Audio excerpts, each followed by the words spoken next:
utubar yaman innufini waggoonnatti natti hin tolan jettullee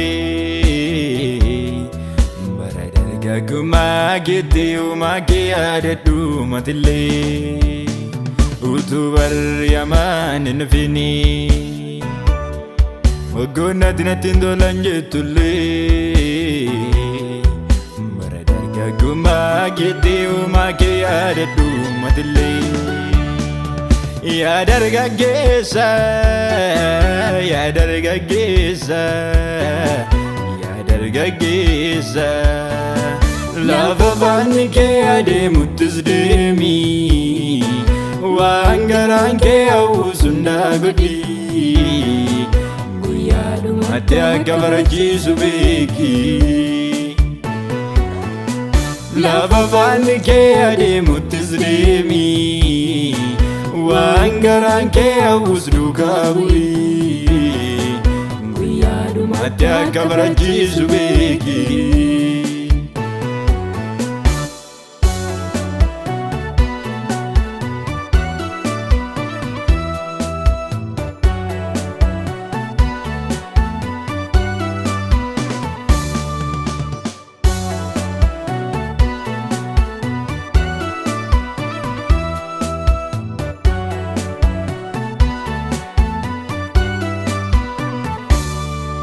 guyyoonni dhumaa gaafa dhufanii gaatii namoonni daareekatti baatanii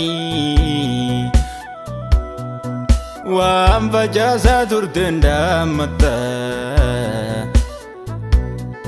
waan itti dadhabdee hunda isaa galfatta guyyoonni suni guyyoota dhumaa waan ta'aniifi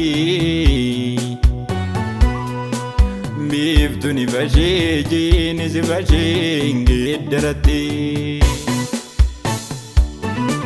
guyyoonni suni guyyoota dhumaa waan ta'aniifi biiftuun ifashee jiinis ifashee hin geeddaratti biyyoon biyyootti deebi'a hafuurri waaqa toliba akkan sinniifneef harka koo gabiyyaa dara biyyoon biyyootti deebi'a hafuurri waaqa toliba akkan sinbuufneef harka koo gabiyyaa dara harka koo gabiyyaa dara harka koo gabiyyaa dara harka koo gabiyyaa dara harka koo gabiyyaa dara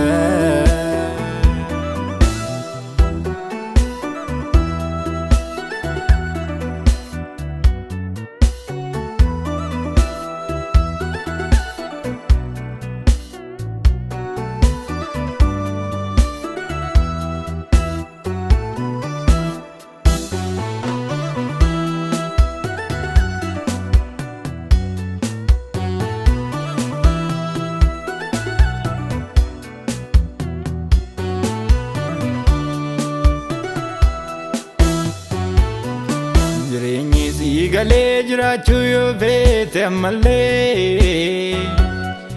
akkana jedhiitii gara dhumaa kee na hojii utuu namna qabuu siganuu na hojii dubbii keerra jedhee darbuu na hojii dhaabbadhees natti faradamuu na hojii giliilettis gaddarbatamu na hojii utuu namna qabuu siganuu na hojii dubbii keerra jedhee darbuu na hojii